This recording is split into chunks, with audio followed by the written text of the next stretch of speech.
మంగళం వేదవేద్యాయ మేఘశ్యామలమూర్తయే పుంసాం మోహనరూపాయ పుణ్యశ్లోకాయ మంగళం. సర్వమంగళమాంగళ్యే శివే సర్వార్ధసాధకే శరణ్యే త్ర్యంబకే దేవి నారాయణి నమోస్తుతే నారాయణి నమోస్తుతే.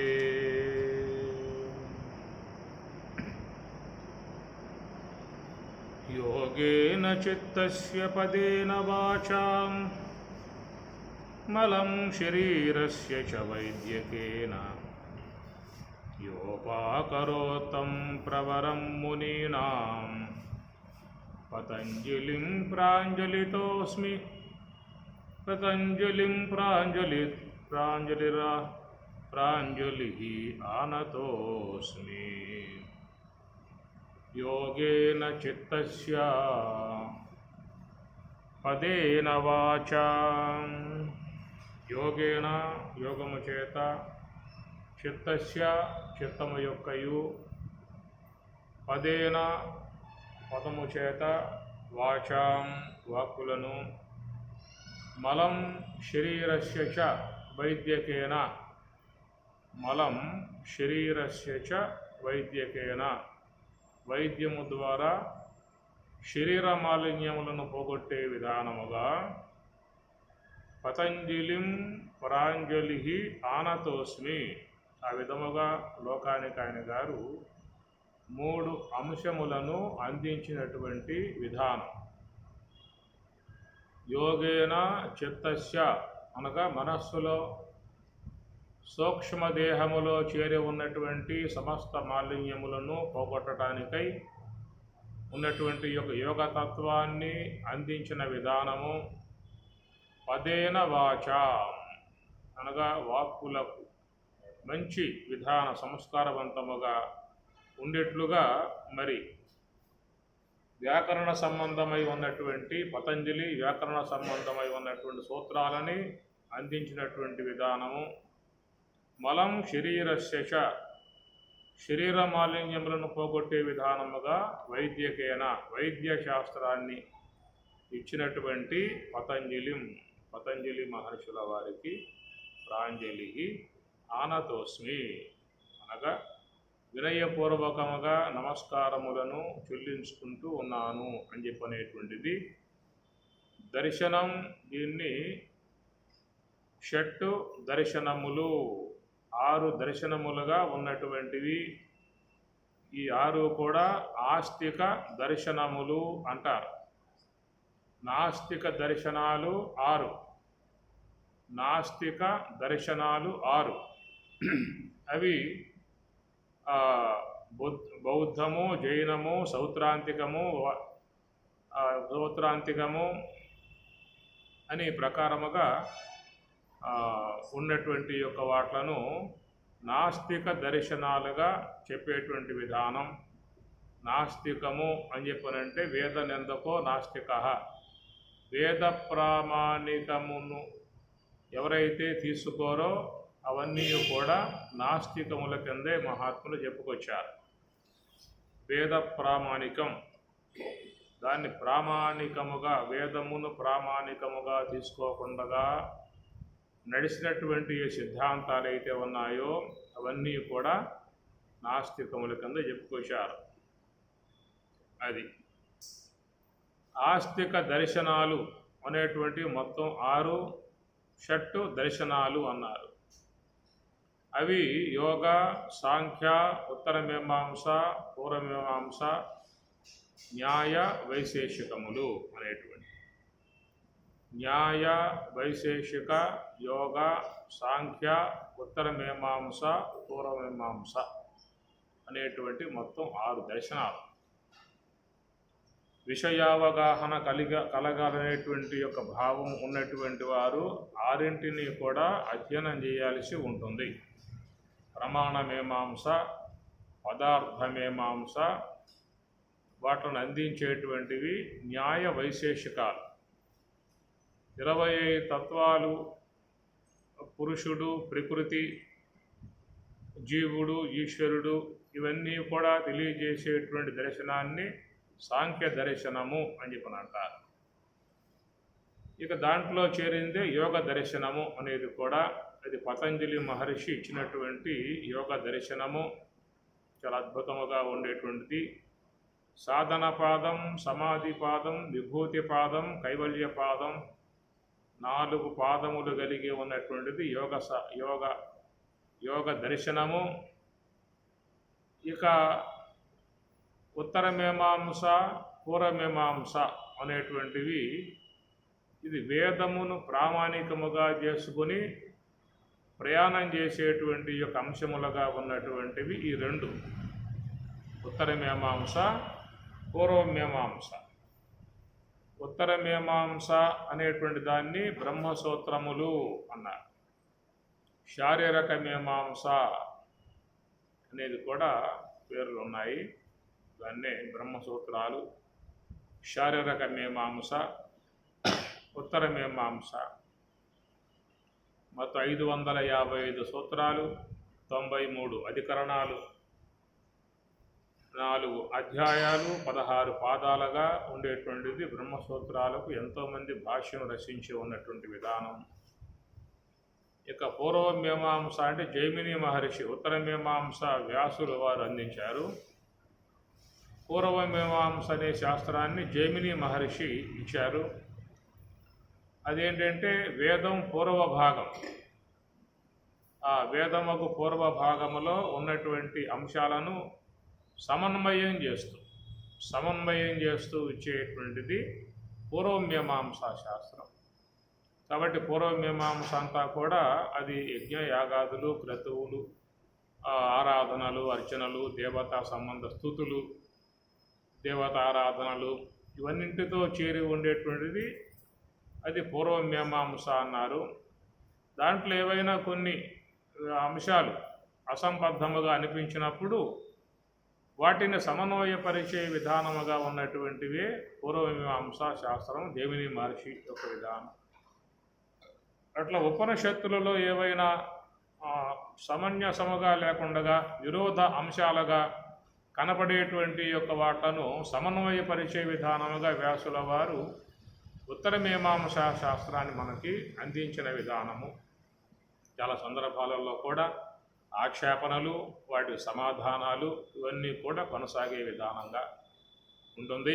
ఇవి ముఖ్యంగా మరి తాత్విక మార్గంలో పయనించేటువంటి వారు, ఆధ్యాత్మికాన్ని అపేక్షించిన వారు, మోక్షాన్ని ఆకాంక్షించిన వారు ఈ 6 కూడా అధ్యయనం చేయటం ద్వారా చాలా విషయాలు తెలియబడే అవకాశం ఉంటుంది. ముఖ్యంగా ఆశ్రమాలలో మహానుభావులందరూ కూడా, బ్రహ్మచారులు, సాధువులు, మహాత్ములు అందరూ కూడా వాటిని ముందేసుకుని అధ్యయనం చేసేటువంటి విధానముగా ఉండేటువంటివి. వాటిల్లో మరి ప్రధానముగా అందరూ కూడా గ్రహించుకోవాల్సినటువంటిది ఏంటంటే సాంఖ్యము, యోగం 2 కూడా. కపిల సాంఖ్యము అని అన్నారు. కాబట్టి కపిలుడు చెప్పినటువంటి సాంఖ్య శాస్త్రాన్ని చాలా వరకు గురువులందరూ కూడా బోధించే విధానము. తమ శిష్యులకు ముందుగా సాంఖ్యాన్నే బోధిస్తారు. అట్లా పరమాత్మ కూడా భగవద్గీతలో సాంఖ్యయోగం అని చెప్పని ఆ సాంఖ్య తత్వాన్ని 2వ అధ్యాయంలో ఆయన చెప్పినటువంటి యొక్క అంశము. సీతారామాంజనేయంలో కూడా రామచంద్రుడు ఆంజనేయ స్వాముల వారికి చెప్పే విధానంలో కూడా ఆయన కూడా సాంఖ్యాన్ని ముందు చెప్పుకొస్తాడు. దాని స్థూల దేహము, సూక్ష్మ దేహము, పంచకోశములు ఇవన్నీ కూడా విచారణాంశముగా వచ్చేటువంటి విధానం సాంఖ్యములో వస్తాయి. కాబట్టి గురువులు ప్రధానంగా శిష్యులకు దగ్గర కూర్చోబెట్టుకుని ఆ పటాన్ని చూపిస్తూ ఆ సృష్టి విధానం అంతా ఎట్లా ఏర్పడింది అనేటువంటి విషయం అంతా కూడా సాంఖ్య విధానముగా చాలా అధ్యయనం చేయాల్సినటువంటి యొక్క అంశము. దాంతోపాటు పతంజలి మహర్షి ఇచ్చినటువంటి యొక్క యోగ దర్శనం చాలా ఉపకరించేటువంటి అంశం.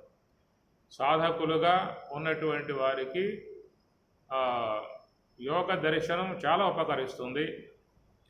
జ్ఞాన సంబంధముగా ఆత్మ అనాత్మల యొక్క విభజన, ఆత్మ అనాత్మల యొక్క వివరణ తెలుసుకునేటువంటి విధానములో మరి అనాత్మ వస్తువులకు ఇంద్రియాదులు వాటి యొక్క ఉత్పత్తి, వాటి ఏ గుణాలతో ఉన్నాయి, ఎట్లా వాటి ప్రవర్తన ఎట్లా ఉన్నది, ఇవన్నీ కూడా అవగాహన చేసుకోవటానికి పనికొచ్చేటువంటి యొక్క అంశములు సాంఖ్యశాస్త్రములో వచ్చేటువంటి విధానం అయితే, యోగం చాలా ప్రధానమై ఉన్నటువంటి యొక్క అంశము. మనం ఆ యోగ తత్వాన్ని ప్రధానంగా తీసుకొని ప్రస్తుతం ప్రయాణం చేస్తున్నటువంటిది.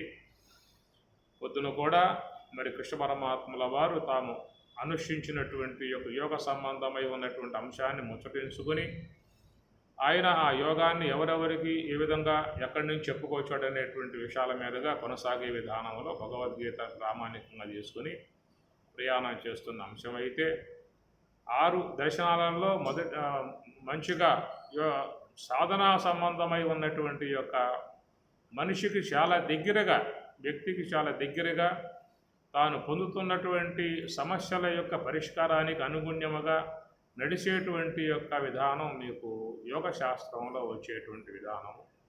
అవి కొన్నిటిని మనం ఇక్కడ అధ్యయనం చేద్దాం. అథ యోగానుశాసనం అని పతంజలి ముందుగా ఒక ప్రతిజ్ఞాత్మకముగా సూత్రాన్ని ఏర్పాటు చేసుకున్నాడు. అథ అంటే మంగళకరము అనేటువంటి అర్థంగా చెప్తారు. యోగ అనుశాసనం, ఆ యోగ అనేటువంటిది అనుశాసనం. అనుశాసనము, శాసనం అని చెప్పనంటే అది ఈశ్వరుని యొక్క ఆజ్ఞ. శాసనం అనేది ఈశ్వరుని యొక్క ఆజ్ఞ. కాబట్టి వేదము అది ఈశ్వర ప్రోక్తము అన్నారు. అది ప్రభు సంహిత అంటారు. వేదాన్ని ప్రభు సంహిత, అది శాసనం. ఈశ్వరుడు శాసనం చేస్తాడు, బతిమలాడే విధానం ఉండదు. ప్రభువు కూడా బతిమలాడతాడా? శిక్ష విధించే విధానంలో ఇతరులను సంప్రదిస్తాడేమన్నా? ధర్మాలు తేలిన తర్వాత శిక్ష విధించడమే అది శాసనం అన్నమాట, ఈశ్వర శాసనం. కాబట్టి దాంట్లో అన్నీ కూడా ఈశ్వరుని యొక్క ఆజ్ఞలే వస్తూ ఉంటాయి. మాతృదేవో భవ, పితృదేవో భవ, ఆచార్య దేవో భవ. భవ అని చెప్పనంటే ఆజ్ఞార్థకం అయ్యేది, కమ్ము అనేటువంటి విధానముగా వచ్చేటువంటిది. కాబట్టి అలాంటి ఈ యొక్క వేదం ఉత్తర భాగమై ఉన్నటువంటి ఉపనిషత్తులలో ఈశ్వర శాసనము ఉన్నది. అందువల్ల ఉపనిషత్తులన్నీ కూడా ఈశ్వర శాసనం. ఈశ్వరుడు వేదం ప్రబోధించిన విధానం ఈశ్వర ప్రోక్తము అనేటువంటి విధానం ఉంది. కాబట్టి కనుక ఆ భాగాలలో ఉన్నటువంటి విధానంలో సర్వమానవులను కూడా ఉద్దేశించి ఈశ్వరుడు తన యొక్క యోగ సంబంధమై ఉన్నటువంటి అంశాన్ని శాసన రూపముగా ఇచ్చినటువంటి విధానం. కాబట్టి ఉపనిషత్తులలో చెప్పబడ్డటువంటి అటు యోగ తత్వాన్ని వివరించడానికి ఇక్కడ పతంజలి మహర్షి తన ప్రయత్నం తాను చేస్తూ ఉన్నాడు. చాలా మంచిగా, చాలామందికి ఆ యొక్క అంతఃకరణం ఉన్నది, దాని అంతఃకరణములో ఉన్నటువంటి యొక్క వృత్తుల గురించి ఎవరికి తెలియదు, దాన్ని వాడుకుంటూ ఉన్నాం. దానివల్ల వచ్చేటువంటి ఇబ్బందులు కానీ, దానివల్ల వచ్చేటువంటి యొక్క సమస్యలు కానీ, ఇవన్నీ లేవనెత్తి మన యొక్క స్వరూపం, మనలో చేరి ఉన్నటువంటి యొక్క అంశాలని తేటపరిచి వివరంగా చెప్పేటువంటి విధానమే పతంజలి చేస్తున్నటువంటి విధానము. కాబట్టి అథ యోగ అనుశాసనం, ఆ యోగం అనేటువంటిది ఈశ్వర ప్రోక్తమై ఉన్నది. కాబట్టి ఈశ్వరుడు తాను అనుష్ఠిస్తున్నటువంటి విధానముగా సర్వేశ్వరుడు ఎప్పుడూ కూడా ఆ యొక్క యోగమునందే నిమగ్నమై ఉన్నటువంటి వాడై సమస్త మానవులకు ఆ యోగాన్ని ఆయన గారు ప్రబోధిస్తూ ఉన్నారు. ఎవరైనా జీవితంలో సుఖశాంతులుగా, ఆరోగ్యముగా, ప్రశాంతముగా ఉండాలని చెప్పన్నట్లయితే ఎప్పటికైనా యోగి కావాల్సి ఉంటుంది. తస్మాత్ యోగి భవార్జున అని పరమాత్ముడు గీతలో యోగివి కావయ్యా అనేటువంటి మాట ఆయన వాడతాడు. కాబట్టి అలాంటి ఆ యోగత్వమును అందరూ కూడా శీలించి తాను జీవితంలో అపేక్షించినటువంటి పరమశాంతిని పొందాల్సి ఉంటుంది. తం విద్యా దుఃఖ సంయోగ వియోగం యోగ సంయుతం. తం విద్యా దుఃఖ సంయోగ వియోగం యోగం. ఇది ఈశ్వరుని యొక్క మాట. ఇది కూడా ఆయన ఈశ్వరుడే, కృష్ణుడు కూడా ఈశ్వరుడే. అందుచేత ఆయన కూడా మరి ఆ యొక్క భావాన్ని తెలియజేస్తూ తం విద్య దుఃఖ సంయోగ వియోగం, దుఃఖముతో అందరూ కూడా కూడుకుని ఉన్నారు. నానా రకాలైనటువంటి దుఃఖాలన్నీ ఎప్పుడూ కూడా వ్యక్తిని బాధిస్తూ ఉన్నాయి. అనేక దుఃఖాలు వచ్చి పైన పడుతూ ఉన్నాయి. ఎవరు కోరిందేమి లేదు, కోరకపోయినా అవన్నీ కూడా వచ్చి జీవుణ్ణి తాకి మరి ఆ వేదనలో గురి చేస్తూ ఉన్నటువంటి విధానం. కాబట్టి అలాంటి ఆ దుఃఖాల నుండి విడదీసి మరి పరమశాంతిని పొందింపజేసేదిగా ఉన్నటువంటి దాన్ని యోగము అనేటువంటి మాటగా స్వామి ఆ శ్లోకంలో చెప్పినటువంటి మాట. అథ యోగానుశాసనం అని ముందుగా ఆ శాసన అంశాన్ని ఆయన గారు మొదటి సూత్రములో తెలియజేస్తూ, తర్వాత రెండో సూత్రంలో చెప్తున్న అంశం ఏంటంటే తదా ద్రష్టు స్వరూపే అవస్థానం. తదా ద్రష్టు స్వరూపే అవస్థానం.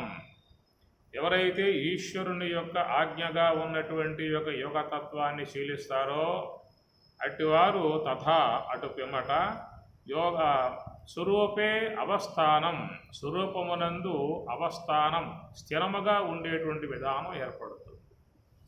యోగం ఏం చేస్తుంది అని చెప్పనంటే తన యొక్క స్వరూప భావాన్ని తెలియజేసే విధానం యోగం. యోగం అనేటువంటిది తన యొక్క స్వరూప భావం తెలియజేసేటువంటిది యోగం. స్వరూపే అవస్థానం, అవస్థానం అని చెప్పనంటే ఉంటాము. కనుక లోకములో అందరూ కూడా తన స్వరూపమునందు తాము ఉండాలనేటువంటి యొక్క భావన ప్రతి మనిషికి ఉన్నది. ప్రతి మనిషికి తన స్వరూపమునందు తాను ఉండాలనేటువంటి యొక్క భావన ప్రతి ఒక్కరికి ఉందన్నమాట. ఎట్లా ఏ రూపకంగా ఉన్నది అని చెప్పన్నట్లయితే లోకములో అందరూ కూడా తన స్వరూప లక్షణాన్నే కోరుకుంటూ ఉన్నారు. స్వరూప లక్షణాన్నే కోరుకుంటూ ఉన్నారు. స్వరూపత ఉన్నటువంటి లక్షణం ఏమిటి? స్వరూపము, స్వరూపే అవస్థానం అని చెప్పనే కదా. తన యొక్క స్వరూపం ఏమిటి అని చెప్పనంటే ఆత్మ. తన స్వరూపం ఏమిటంటే ఆత్మ. సర్వం ఏతద్ బ్రహ్మ, అయం ఆత్మ బ్రహ్మ, సోయం ఆత్మ చతుష్పా అని మాండూక్యం చెప్పేటువంటి అంశం. సర్వం ఏతద్ బ్రహ్మ, అంతటా వ్యాపకమై ఉన్నటువంటి ఆ బ్రహ్మము. అయం ఆత్మ, మన ఈ శరీరములలో ఉపాధిగా ఉన్నటువంటి ఈ శరీరాలు, ఈ శరీరం లోపల ఉన్నటువంటి స్వరూప విషయం చెబుతూ అయం అనే పదం వాడాడు. బ్రహ్మం అంతటా వ్యాపకమై ఉన్నది. అంతటా వ్యాపకమై ఉన్నటువంటి యొక్క ఆ బ్రహ్మమే నీ యందు అయం ఆత్మ, ఆత్మ అనేటువంటి పేరుతో పిలువబడుతూ ఉన్నది. కనుక అంతటా వ్యాపకమై ఉన్న స్వరూపాన్ని బ్రహ్మము అని చెప్పి అన్నారు. ఆ బ్రహ్మమే నీయందు అనగా ఉపహిత చేతనము అని చెప్పి అన్నారు. ఉపహిత చేతనము అనేటువంటిదేమో ప్రత్యేగాత్మ పరమాత్మ. నిరుపాధిక చేతనము అనేదేమో బ్రహ్మం. బ్రహ్మం నిరుపాధికం, దానికి ఏ ఉపాధి లేదు. అందువల్ల నిరుపాధికముగా ఉన్నటువంటి దానినేమో బ్రహ్మము అన్నారు. అదే సోపాధికముగా ఉపాధి సహితముగా ఉన్నటువంటి దాన్నేమో ఋషగాత్మ పరమాత్మ అని చెప్పని అంటారు. దాని ఉదాహరణగా ఘట ఉపాధి, మఠ ఉపాధి, గృహ ఉపాధి అనే దానిని బట్టి ఘట ఉపాధిగా ఉంటే ఘటాకాశమని, గృహం ఉపాధిగా ఉంటే గృహాకాశమని, మఠం ఉపాధిగా ఉంటే మఠాకాశమని, ఏ ఉపాధి లేకపోతే మహాకాశం. అంతటా వ్యాపకమై ఉన్న ఆకాశాన్ని మహాకాశము అని. కాబట్టి ఇక్కడ బ్రహ్మమునకు ఒక ఉదాహరణగా చెప్పాల్సి వచ్చినప్పుడు ఆకాశమునే సూచించారు. ఎందుకంటే ఎగ్జాంపుల్ చెప్పందే ద్రాష్టాంతికం అర్థం కాదు. దృష్టాంతం అనేది చెప్పి ద్రాష్టాంతికమును చెప్పటం ఒక శాస్త్ర మర్యాద. భగవద్గీతలో కూడా చాలా సందర్భాలలో స్వామివారు ఉదాహరణ చెప్పే ఉపమానం చెప్పే ఉపమేయం చెబుతారు. ఉపమానము ఉపమేయము అన్నారు, దృష్టాంతము ద్రాష్టాంతికము అన్నారు. కనుక ఈ విధముగా, ఎందుకంటే దృష్టాంతం అంటే మనకు అనుభవంలో ఉన్నటువంటి అంశం. ద్రాష్టాంతికం అని చెప్పనంటే అది తత్వవేత్తలకు అనుభవంలో ఉన్న విషయం. అపరోక్షానుభవమును పొంది ఉన్నటువంటి వారికి అనుభవంలో ఉన్నటువంటి అంశమేమో ద్రాష్టాంతికం. సాధారణ స్థాయిలో ఉన్నటువంటి మనందరికీ అనుభవంలో ఉన్నటువంటి ఏంటంటే ఇంద్రియ గోచరమై ఉన్నటువంటివి అనుభవంలోకి వచ్చి ఉన్నాయి కాబట్టి అవి మనకి ఉదాహరణగా చెప్పి ఆ పరమార్థ సంబంధమై ఉన్నటువంటి అంశాలని తెలియజేసే విధానం. కనుక పారమార్థికం ఆ పరమార్థ సంబంధమై ఉన్నటువంటివి ఎవరికి అనుభవంలో ఉండే అంశాలు కాదు కాబట్టి దాని విషయమై వాళ్ళు బోధించేటువంటి బోధనా అంశం ఉంది కనుక అది అర్థం కావటానికి ఇతరు అనుభవంలో ఉన్నటువంటి దాన్ని చూపించి ఇట్లా రా అనేటువంటి విధానంగా మరి భగవద్గీతలు ఎన్ని సందర్భాలలోనో స్వామివారు ఉదాహరణలను తీసుకుంటూ ఉంటాడు. సౌక్ష్మ్యాత్ ఆకాశం నా ఉపలిప్యతే, ఆ బ్రహ్మము యొక్క విషయం చెప్పటానికి సౌక్ష్మ్యాత్ ఆకాశం నా ఉపలిప్యతే. సౌక్ష్మ్యాత్ అనగా సూక్ష్మ, ఆకాశం ఎట్లా చాలా సూక్ష్మముగా ఉందో అనే విషయాన్ని అక్కడ వాళ్ళు చాలా తిప్పలబడేటువంటి పరిస్థితే. ఎందుకంటే వాడి మనస్సుకి ఆ భావం ఎక్కాలని చెప్పానంటే వీళ్ళు చాలా ఎత్తుక్కోవాలి. అలాంటి యొక్క సంబంధమై ఉన్నటువంటి ఉదాహరణలు ఎత్తుక్కోవాల్సిందే. ఎత్తుక్కుని చెప్పండి వాళ్ళకి ఎట్లా స్వామి అని చెప్పి అడుగుతాడు వీడు. ఎట్లా అని చెప్పన్నప్పుడు మరి దానికి సాదృశ్యముగా ఉన్నటువంటి దాన్ని తీసుకురావాలి. అక్కడ సాదృశ్యోపమా అని చెప్పని అంటారు. కనుక ఆ సాదృశ్య విధానముగా తీసుకురావాలి కాబట్టి మరి అక్కడ బ్రహ్మము యొక్క విషయం వచ్చినప్పుడు సౌక్ష్మ్యాత్ ఆకాశం నా ఉపలిప్యతే. ఎట్లయితే ఆకాశం అనేది చాలా సూక్ష్మముగా ఉంటుందో, దేనిని అంటకుండా ఉంటుందో ఆ ప్రకారంగా ఆ బ్రహ్మం అనేటువంటిది ఆ ప్రకారంగా అని చెప్పటం గల విధానం అన్నమాట. కనుక ఆకాశం వ్యాపకమై ఉన్నది, అట్లా బ్రహ్మము కూడా వ్యాపకమై ఉన్నది. ఆకాశం చాలా సూక్ష్మమై ఉన్నది. సూక్ష్మం కావటం ఏంటని చెప్పానంటే దాంట్లో గుణాలు చాలా తక్కువగా ఉన్నాయి గుణాలు. ఏ పదార్థమైతే గుణములు అనేటువంటివి తగ్గుతూ ఉంటాయో ఆ తగ్గే కొద్దీ ఆ పదార్థం సూక్ష్మం అవుతుంది. గుణములు అనేవి పెరిగే కొద్దీ ఆ పదార్థం స్థూలం అవుతుంది. అది కనుక పృథివీ అనేది చాలా స్థూలమై ఉన్న పదార్థం కాబట్టి పృథివీ మీద సకల జీవులు కూడా నివాసయోగ్యంగా చేసుకున్నారు. అదే జలములో అలాగా నివాసయోగ్యముగా చేసుకుంటానికి అవకాశాలు లేవు అక్కడ. ఇంకా పైకి వెళ్తే అగ్నిలో నివాసయోగ్యంగా చేసుకునే అవకాశాలు అక్కడ లేవు. అట్లనే వాయువులో కూడా నివాసయోగ్యంగా చేసుకునే అవకాశాలు. కాబట్టి పృథివీ అనేది ఏంటంటే బాగా ఘనీభవించి ఉన్న పదార్థం కావటం చేత నివాసయోగ్యముగా ఉన్నటువంటి ఒక విధానము. రెండవది అవ్యక్తముగా ఉన్నటువంటి యొక్క మనము ఒక వ్యక్త రూపాలుగా రావటానికి కూడా అవకాశం ఏర్పడింది పృథివీ వల్ల అన్నమాట. ఈ భూమి మీద ఇన్ని జీవులు ఒక ఆకారం కలిగి సంచారం చేస్తున్నాయి అని చెప్పానంటే అది పృథివీ యొక్క ప్రధాన అంశం. మన శరీరంలో చాలా భాగం పృథివీ యొక్క సంబంధ అంశమే. జలము ఉన్నది, వేడి ఉన్నది, గాలి ఉన్నది, ఇవన్నీ ఉన్నా కానీ ఒక కంటి కనపడాలని చెప్పన్నట్లయితే దానికి కనపడే విధానముగా ఘనీభవించిన పదార్థం పృథివీ కాబట్టి ఆ పృథివీ నుంచి పొందినటువంటి యొక్క ఆకారాలే అందరి యొక్క పార్థివ దేహాలు. ఎన్ని పార్థివ దేహాలే. కాబట్టి పృథివీ సంబంధమై ఉన్నటువంటి యొక్క ఘన పదార్థం ఈ స్థూల దేహం దళసగా దాంట్లో మిగతా భూతాల సహకారం అనేటువంటిది జల సంబంధ సహకారం, అగ్ని సంబంధ సహకారం, వాయు సంబంధ సహకారం, ఆకాశ సంబంధ సహకారం ఇవన్నీ కూడా సహకార అంశములుగా భూతాలు చేరి ఉన్నాయి. ప్రధానముగా ఒక వ్యవహార విధానము, కంటి గోచరించే విధానము ఒక స్థూలాకారముగా రావాలని చెప్పన్నట్లయితే అది పృథివీ యొక్క సంబంధ విధానంగానే రావాల్సి ఉంటుంది. అందువల్ల పృథివీ ఎందువల్ల అంత ఘనీభవించింది అని చెప్పనే దానికి దాంట్లో గుణాలు పుష్కలంగా 5 చేరి ఉన్నాయి. శబ్ద, స్పర్శ, రూప, రస, గంధ అనేటువంటి 5 గుణములు చేరి ఉండటం కారణముగా పృథివీ చాలా ఘనీభవించి అది స్థూలముగా ఏర్పడిన విధానము. దానికంటే సూక్ష్మముగా పొంది ఉన్న విధానం జలము అని. దాంట్లో గుణం లోపించింది. మన గంధం అనే గుణం లోపించడం కారణముగా 4 గుణాలతో చేరి ఉండటం కారణముగా ఈ పృథివీ కంటే ఇంకా కొంచెం సూక్ష్మము, వ్యాపకత్వం పొంది ఉన్నది. ఆ జలము కంటే అగ్ని ఇంకా సూక్ష్మము, వ్యాపకత్వము 3 ఉండటం వల్ల గుణాలు. అగ్ని కంటే వాయువు ఇంకా సూక్ష్మము, వ్యాపకము కారణం ఏంటి? దాంట్లో 2 గుణాలతోనే పరిమితమై ఉన్న విధానం. వాయువు కంటే ఆకాశము ఇంకా సూక్ష్మము వ్యాపకము కావటం కారణం దాంట్లో ఒక గుణమే, శబ్ద గుణం మాత్రమే ఉన్న విధానము. ఆకాశము కంటే ఇంకా సూక్ష్మము వ్యాపకము బ్రహ్మము. కారణం ఏంటంటే దాంట్లో ఏ గుణము లేదు.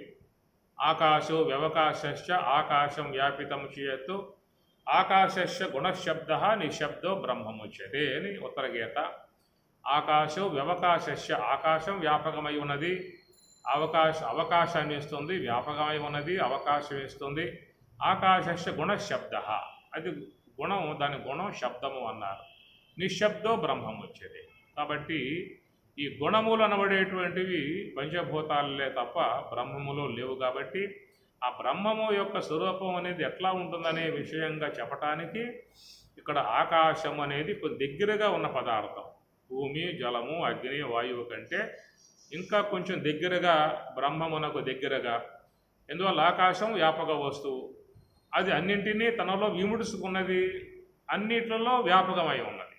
అది భూమి అన్నీ తనలో ఇముడుచుకున్నది, అన్నింటిలో కూడా వ్యాపకమై ఉన్నది. సూక్ష్మం కావటం వల్ల అన్నింటిలో ఉంటుంది, అన్ని వాటిల్లో ఉంటుంది, అన్ని తనలో ఇముడుచుకుంటుంది అనే అంశంలో పరమాత్మ బ్రహ్మము కూడా అంతటా అన్నీ తనలో ఇముడుచుకున్నది, అన్నిటిలో తాను ఉన్నది అనేటువంటి మాటగా. ఆకాశం దేన్ని అంటదు, ఏ యొక్క దోషాలని ఆకాశం అంటదు. ఏదైనా దోషములు అంటటం అనేటువంటి మాట చూస్తే వాయువు దగ్గరికి పోవాలి. వాయువుకి కొన్ని దోషాలు అంటే అవకాశాలు ఉన్నాయి. సుగంధంగా ఉన్న గాలి, దుర్గంధంగా గాలి ఉన్నది అంటూ ఉంటాం. కనుక ఈ గంధ సంబంధమై ఉన్నటువంటి అణువులు ఆకాశం వాయువునందు ప్రవేశించి ఆ వాయువు కలుషితం అంటే గాలి పీల్చమాకండి అనే మాటలో మనం వాడుతూ ఉన్నాం. ఇలాగా కొన్ని దోషాలు ఏమన్నా వాయువు దాంట్లో చేరటము, ఆ వాయువుని శుద్ధం చేసేటువంటి ప్రక్రియ కూడా మన వాళ్ళు వహించిన విధానమే. ఆ వాయువును శుద్ధం చేసే విధాన ప్రక్రియ యజ్ఞముల యొక్క భాగం. యజ్ఞములు అనబడేటువంటి వాటి ద్వారా ఆ యజ్ఞమునందు అనగా ఆ యొక్క అగ్నియందు ఆహుతులు సమర్పించినప్పుడు, ఆ ద్రవ్యములు సమర్పించినప్పుడు, అనగా ఆవు నెయ్యి కానీ, సమిదలు కానీ, సుగంధ ద్రవ్యాలు కానీ అనేకమైనటువంటివన్నిటిని కూడా మరి అగ్నియందు వ్రేలిసినప్పుడు వాటిల్లో తప్పమైనటువంటి యొక్క అణువులు ఈ యొక్క గాలిలో వ్యాపకమై ఈ గాలిలో చేరి ఉన్నటువంటి ఆ రుగ్మతలకు హేతువుగా ఉన్నటువంటి వాట్లను నశింపజేసి వాయువుని శుద్ధం చేసే ప్రక్రియ యజ్ఞంలో ఉన్నటువంటి యొక్క భాగం అన్నమాట. దానికోసం యజ్ఞములన్నీ కూడా ఏర్పడి ఉన్నాయి. రెండవది దేవతా ప్రీత్యర్థము యజ్ఞం. ఆనాటి కాలంలో ఎక్కువగా వాళ్ళు దేవతలని అగ్ని ద్వారానే ఆరాధించేవారు. మనకి ఈనాడు శిల్పములు, ఒక విగ్రహాలు, విగ్రహారాధన, అష్టోత్తరణ, సహస్రనామాలు ఇవన్నీ కూడా తర్వాత కాలంలో ఏర్పడేటువంటి విధానము. మనకు చూసినట్టు వేదం పూర్వభాగం అంతా కూడా యజ్ఞం యొక్క సంబంధ ఆరాధనే. కాబట్టి యజ్ఞము అనేటువంటి దాంట్లో ఆ అగ్ని అనేటువంటిది సాకారాంశం. ఆ అగ్నిని సాకారాంశముగా తీసుకుని మరి అగ్ని ద్వారా వారు ఏ యొక్క దేవతను అపేక్షించారో ఆ దేవతను ఆరాధించే విధానములో తద్దేవతా సంబంధమై ఉన్న మంత్రాలతో హోమకార్యం నిర్వహిస్తారు. కనుక వేదము పూర్వభాగమంతా దేవతా స్థుతులు. స్థుతి అంటే కొనియాడటం అన్నమాట.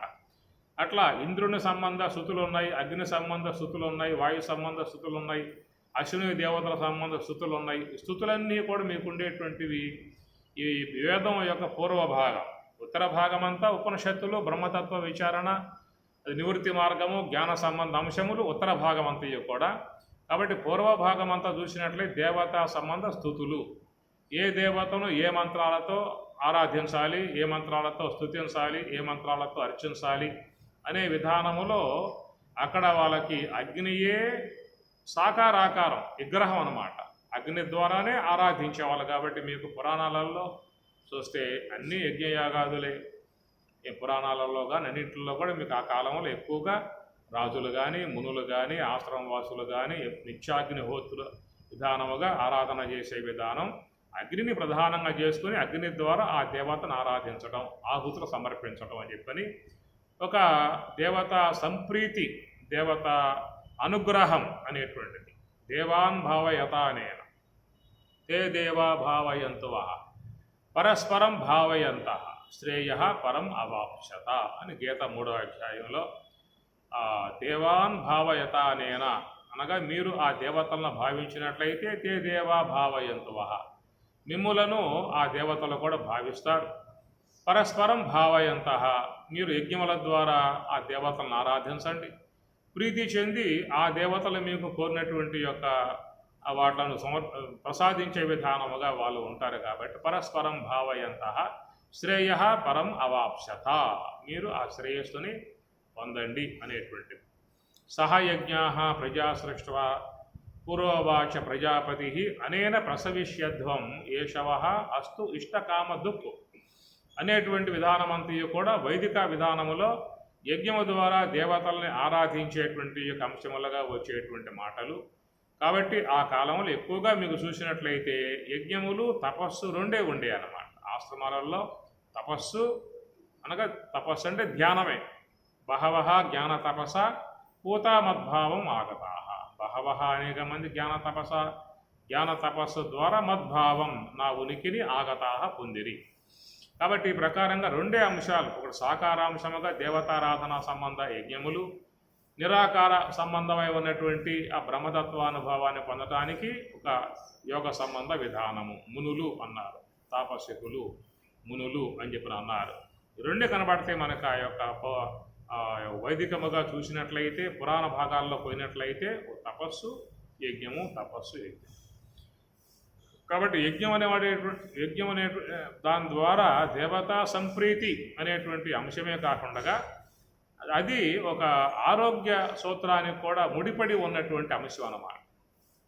ఎందుకంటే ఆనాటి కాలంలో మరి ఎక్కడ పడ్డా చిన్న చిన్న పల్లెలు ముని పల్లెలు అని చెప్పి అంటాం. మరి ఆ విధంగా ఉన్నటువంటి విధానములో వర్షాలు బాగా పడ్డప్పుడు మరి భూమంతా తడిసి అనేకమైన పదార్థాలు బాగా తడిసి కుళ్ళి ఎంతో మరి సూక్ష్మ క్రిములు ప్రబలేటు విధానం ఉంది కాబట్టి దాని ద్వారా అనేక వ్యాధులు వచ్చే విధానం ఉంది కాబట్టి ఆ ప్రకారముగా మరి ఆ యొక్క సూక్ష్మ క్రిములు ఉత్పన్నమైనప్పుడు అవి గాలిలో కలిసి ఉంటాయి. అవి ఆ గాలి పీల్చినప్పుడు మరి వచ్చేటువంటి వ్యాధులు. ఇప్పుడు మన కరోనా అని చెప్పి అన్నారు, అది గాలిలో చేరి ఉన్నటువంటి సూక్ష్మ క్రిమి, సూక్ష్మ జీవి అన్నమాట. అది గాలిలో ఎవరైతే పీలుస్తూ వచ్చారో వాళ్ళందరినీ కూడా అది సోకింది. దాని ద్వారా కొన్ని వేల మంది కూడా వెళ్ళిపోయినటువంటి యొక్క విధానము. ఈ కంటి కనపడకుండా గాలిలో చేరి ఉన్నటువంటివి. కాబట్టి ఈ ప్రకారం ఎప్పటికప్పుడు ఆ కాలంలో గాలిని శుద్ధం చేసే విధానం. ఈనాడు మనం నీటిని శుద్ధం చేసే విధానం చేసుకుంటూ ఉన్నాం. నీటి శాతంలో కూడా చాలా సూక్ష్మ క్రిములు చేరి ఉంటాయి. ఎందుకంటే భూమి నుంచి నీరు వస్తుంది కాబట్టి మరి ఆ భూమి లోపల ఉన్నటువంటి యొక్క విధానంలో అనేక సూక్ష్మ క్రిములు ఆ నీటిలో చేరి ఉంటాయి కాబట్టి అవి తాగటం వల్ల అనేక వ్యాధులు వచ్చే విధానం ఉంటుంది. కాబట్టి వాటిని పూర్వకాలంలో బాగా కాసి వడగట్టి శుద్ధం చేసుకునే విధానం. అప్పట్లో బాగా నీరు కాసేవాళ్ళు, వడగట్టి పాత్రలో పోసుకుని తాగేవాళ్ళు, వడగట్టేవాళ్ళు. ఇంకా చిల్లగింజ అనేది కొన్ని పొడి వేసి కూడా శుద్ధం చేసుకోవడం అని చెప్పని అప్పటి కాలంలో వాళ్ళకు ఉన్నటువంటి సదుపాయాలు అవన్నీ. ఇప్పటి కాలంలో మనకి బిస్లరీ వాటర్గా శుద్ధం చేయబడ్డ జలముగా తీసుకుంటున్నటువంటి విధానం. ఇప్పుడు జలం అంటే మనకు అందుబాటులో ఉంది కాబట్టి దాన్ని బాగా మరగ్గాసి దాన్ని చల్లార్చి వడగట్టుకుని తాక్కోవటం లాంటి విధానం చేసుకోవచ్చు. ఇందువల్ల జలంలో చేరి ఉన్న దోషాల నుంచి బయటపడి ఆరోగ్యం కాపాడుకునే విధానంగా చేసుకోవచ్చు. మరి గాలిలో చేరి ఉన్నటువంటి యొక్క వాటిని ఎట్లా నువ్వు వడగడతావు? ఎట్లా గాలిని బాగా నువ్వు మరక్కాస్తావు? ఆ సదుపాయం లేదు కదా. దానిని దృష్టిలో పెట్టుకుని మహాత్ములు గుర్తించిన అంశమే యజ్ఞం అనబడేటువంటి అంశము. దాంట్లో వనమూలికలను బాగా హోమము చేయటం కారణముగా అగ్నితప్తమైనటువంటి యొక్క వనమూలికలు అవన్నీ కూడా సూక్ష్మములుగా, అణువులుగా, పరమాణువులు ఎడబడి గాలిలో చేరతాయి. గాలిలో చేరి గాలిలో ఉన్నటువంటి ఆ సూక్ష్మ క్రిములను నశింపజేసే విధానం వాటికి ఆ ప్రభావం అనేటువంటిది ఉన్నది. అట్లాగా నిత్యాగ్నిహోత్రులు అని చెప్పని అంటారు. నిత్యము కూడా తన గృహములో అగ్నిహోత్రులు వెలుగుతూనే ఉంటాయి. అది కూడా గృహపావనం, గృహాన్ని పావనం చేసే విధానం. ఈ యజ్ఞములేమో సమాజాన్ని, మానవ సమాజాన్ని శుభ్రముగా శుచిగా ఉంచే విధానముగానే విరివిరిగా ఆయా గృహాల కాడ వాళ్ళు రాజుల యొక్క సహాయంతోనో లేదా మునులో మహాత్ములు ఋషులు అట్లా యజ్ఞములు చేసి తన పరిసర ప్రాంతాలన్నిటినీ కూడా, అంటే మొత్తం శుద్ధం చేయటం కాదు, తాము ఉండేటువంటి పరిసర ప్రాంతాల వరకైనా శుద్ధం చేసుకున్నట్లయితే ఆ గాలి పీలుస్తాం కాబట్టి ఆరోగ్యంగా ఉండాలి. ఆరోగ్యం మహాభాగ్యం. ఒక్కొక్కసారి వ్యాధులు సోకితే వేల మంది వెళ్ళిపోతున్నారు. ప్లేగు వ్యాధి అని చెప్పిన ఒకప్పుడు సూరత్తులో వచ్చింది. భయపడిపోయారు, గాలి పీల్చాలంటే భయపడిపోయారు, పరుగులు తీసేవాళ్ళు. అట్లాగా ఆ ప్రబలేటువంటి విధానం ఎందుకు వస్తున్నాయి సూక్ష్మ క్రిములు అని చెప్పనంటే అదే మన ప్రకృతి పరంగా వచ్చేటువంటి యొక్క అంశం కాబట్టి దాన్ని శుద్ధం చేయటానికై ఏర్పాటు చేసినటువంటి ఈ అంశాలుగా మహాత్ములు చెప్పేటువంటి మాట. అట్లా మన గృహంలో కూడా చాలా సూక్ష్మ క్రిములు మనకు తెలియకుండా కంటి కనపడకుండా ప్రవేశిస్తూ ఉన్నాయి. వ్యక్తులు వచ్చిపోతారు. ఆ వచ్చిపోవటంలో వచ్చేటువంటివి కానీ, ఆ గృహంలో సరైన గాలి ఆడదు, ఆ దానివల్ల ఉత్పన్నమయ్యేటువంటిది కానీ, ఇవన్నీ కూడా రుగ్మతలకు హేతు అవుతాయి. కాబట్టి దాని నుంచి నిత్యాగ్నిహోత్రులుగా గృహాలలో అగ్నిహోత్రుడుగా చేసుకునే విధానం. అది అగ్నిని వ్రాల్చాలని చెప్పనంటే దానికి కొన్ని నియమాలు ఉన్నాయి, దాని నిబంధనలు కొన్ని ఉన్నాయి. అయ్యవార్లు మాత్రమే దాన్ని చేయాలి, అందరూ యజ్ఞములు చేయకూడదు, వాళ్ళ చేతనే చేయించాలి అనేటువంటి విధాలు. అందువల్ల వారి గృహాలలో మాత్రమే నిత్యాగ్నిహోత్రంగా ఉండే అవకాశం ఉంటుంది. మరి మిగతా గృహాలు వాళ్ళ పరిస్థితి ఎట్లా? వాళ్ళకి శుభ్రత కావాలి కదా అనేటువంటి యొక్క కోణంలో ఏర్పాటు చేసేటువంటి యొక్క అంశమే ఈశాన్య భాగంలో పూజా మందిరం పెట్టారు. అందరికీ అనుకూలంగా ఉండేటువంటి వాతావరణం. యజ్ఞం చేయాలంటే నిబంధనలు కొన్ని ఉన్నాయి. వేదోచ్చారణ అందరూ చేయకూడదు, కొంతమందికి మాత్రమే ఆ యొక్క నియమం ఉన్నది. యజ్ఞం చేయాలంటే వాళ్ళు మాత్రమే చేయాలి, ఇతర వాళ్ళు చేయకూడదు, కొన్ని నియమాలు ఉన్నాయి. కాబట్టి మరి వాళ్ళ గృహాల వరకు శుభ్రత అనేటువంటి అంశం వచ్చినప్పుడు మరి మిగతా వాళ్ళందరి పరిస్థితి ఏమిటి? దానికోసంగా వచ్చిన అంశమే ఈ యొక్క అర్చన, ఆరాధన. ఎవరి గృహంలో వాళ్ళు చక్కగా చేసుకోవచ్చు. దానివల్ల ఏమవుతుందని చెప్పానంటే తాను చేసేటువంటి యొక్క ఆవు నూనె యొక్క సంబంధ దీపారాధన, ఇంకా అనేక సుగంధ ద్రవ్యములు, అనేక రకాలైనటువంటి పుష్పములు, ఆ పుష్పముల యొక్క సంబంధ పరాగము, పుప్పొడి, ఆ సుగంధ ఆ యొక్క పుప్పొడి రేణువులు అవన్నీ గృహములో వ్యాప్తి కావటము, కర్పూర సంబంధము కానీ జ్యోతి సంబంధము కానీ అనేక రకాలైనటువంటివన్నీ గృహములో అవి విస్తరించినప్పుడు గృహం శుచి శుభ్రతగా, అంటే గృహశుద్ధి. ఉదయం లెగిస్తే ఆ గృహాన్ని కడుక్కుంటూ ఉన్నారు, నీటితో కడుక్కుంటున్నారు, బట్టలన్నీ శుద్ధం చేసుకుంటూ ఉన్నారు, పాత్రలు మొత్తం శుద్ధం చేసుకుంటూ ఉన్నారు, అందరూ స్నానం చేసి శుచిగా అవుతూ ఉన్నారు, బాగానే ఉన్నారు. గృహశుద్ధి, పాత్రశుద్ధి, వస్త్రశుద్ధి, దేహశుద్ధి అన్నీ చేశారు. మరి గృహంలో ఉన్నటువంటి వాతావరణం శుద్ధం కావాలిగా. దానికోసం అమ్మగారు పూనుకొని ఒక గంటన్నర సేపు దీదీప్యమానంగా పెద్ద జ్యోతి వెలిగించి ఆడే కూర్చొని అష్టోత్తరం కాకపోతే సహస్రనామము, శివ సహస్రనామము, లలిత సహస్రనామము, లక్ష్మీ సహస్రనామాలతో 2 గంటల సేపు వెలుగుతూ ఉండే దీపాలు గృహం మొత్తం బాగుపడుతుంది కదా. కనుక ఆ విధంగా ఒక ఆస్తిక భావన, దైవ భావన కలగజేయటం ఒక అంశం అయితే, రెండవది ఒక ఆరోగ్యాన్ని కాపాడేటువంటి యొక్క అంశం. ఎందుకంటే ఆరోగ్యంగా ఉంటేనే వ్యక్తులు సుఖశాంతులతో ఉండే అవకాశం ఏర్పడుతుంది. కాబట్టి దాన్ని దృష్టిలో పెట్టుకుని ఇవన్నీ ఏర్పాటు చేసిన విధానములో మనకు ఏర్పడ్డటువంటివి యజ్ఞ సంబంధమైనటువంటి యొక్క క్రియలు. అది దేవతా ప్రీతికరమై ఉన్నటువంటి యొక్క విధానము. అవన్నీ మనకి పూర్వభాగం వేదం బోధించేటువంటి యొక్క అంశములు, దాంట్లో వచ్చేటువంటి ఆ భాగాలన్నీ కూడా. కనుక ఈ ప్రకారం నివృత్తి సంబంధముగా ఉన్నటువంటి యొక్క ఆత్మ విషయంలోకి వస్తే, మరి ఆత్మ అనేటువంటి యొక్క స్వరూపాన్ని ఆకాశముతో పోల్చిన అంశము. ఆ ఆకాశం అనేది ఏంటంటే దేనికి అది అంటే వస్తువు కాదనేటువంటి కోణములో బ్రహ్మము కూడా దేనిని అంటదు అన్నారు. ఏం చెప్పుకున్నాము అంటే ఈ ఆ దోషాలు అంటటం అనేటువంటిది ఆకాశానికి అంటవు, కానీ గాలికి మాత్రం కొన్ని దోషాలు అంటుతున్నటువంటి అంశములో ఇటు ప్రయాణం చేశాం మనము. కనుక గాలిలో మాత్రమే ఈ దోషాలు అంటే విధానం ఉంటుంది. చాలా దోషాలు చేరి ఉంటాయి గాలిలో, సూక్ష్మంగా చేరి ఉంటాయి, కనపడకుండా చేరి ఉంటాయి. కాబట్టి ఆ గాలిని శుద్ధం చేయడానికై ఉన్నటువంటి విధానమే మరి ఈ ప్రక్రియలన్నీ కూడా. మరి గాలిలో దోషములు చేరి ఉన్న విధానం అన్నారు. అగ్నిలో కూడా ఏమన్నా దోషాలు చేరతాయా? ఆకాశాన్ని అంటమని చెప్పి అనుకున్నాము. గాలిలో మాత్రం కొన్ని దోషాలు ఆపాదింపబడే అంశం ఉన్నాం. అగ్నిలో కూడా ఏమన్నా దోషాలు చేరి ఉండే అవకాశం ఉందా? కాబట్టి అగ్నిని పావక అన్నారు. పావక అంటే సర్వభక్షక, అన్నిటినీ భక్షణ చేస్తాడు. ఎన్ని భక్షణ చేసినప్పటికీ కూడా ఆయన పావక అనేటువంటి మాటే వాడారు. కానీ కొన్ని సందర్భాలలో మాత్రం దాని యందు దోషం కూడా ఆపాదింపబడుతుంది. అగ్ని యందు కూడా దోషం ఆపాదింపబడుతుంది. పడదా?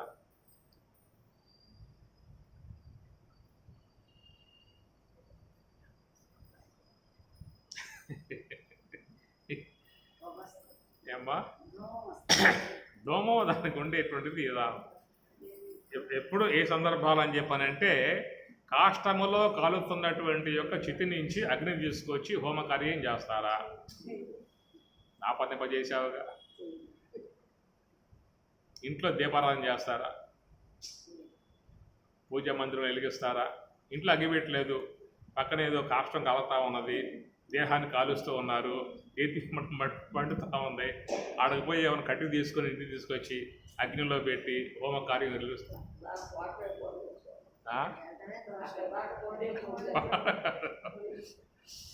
అగ్నికి ఏ దోషం లేదు, కానీ మనసులో ఉంది కదా, అది పట్టుకురాంగా. అరణి బాగా మదించి దాని నుంచి వచ్చేటువంటి ఆ నిప్పునే ఆ దూదిలో పెట్టి ఊది దాన్ని మంట అగ్నిగా తీసుకొచ్చి హోమ యజ్ఞంలో పెడతారు. లేదా కర్పూరం వెలిగించైనా పెట్టే విధానం. అరణి తిప్పే శక్తి లేకపోతే కర్పూరం వెలిగించి పెట్టే విధానం చేస్తారే తప్ప, అగ్నే కదా, ఆయన పావకుడే కదా, ఆయనకి ఏ దోషం అంటది కదా, ఏది సందేహం నీకు? అయినా